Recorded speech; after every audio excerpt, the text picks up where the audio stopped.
महाभारत का युद्ध धर्म और अधर्म की सबसे बड़ी लड़ाई थी। इस युद्ध ने 18 दिनों में लाखों जिंदगियां खत्म कर दी। लेकिन क्या आप जानते हैं युद्ध के बाद पांडवों और कौरवों के वंशजों का क्या हुआ?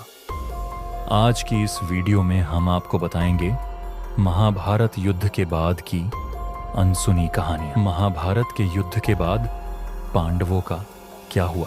युद्ध के बाद युधिष्ठिर को हस्तिनापुर का राजा बनाया गया।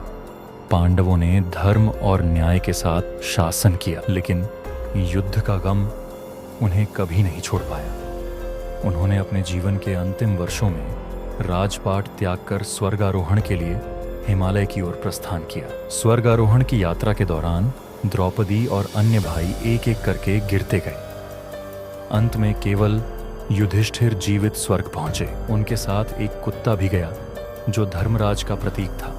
महाभारत के युद्ध के बाद कौरवों का क्या हुआ? कौरव वंश लगभग खत्म हो गया था, लेकिन उनके वंश का एक आखिरी दीपक बचा, दुर्योधन का पुत्र युयुत्सु।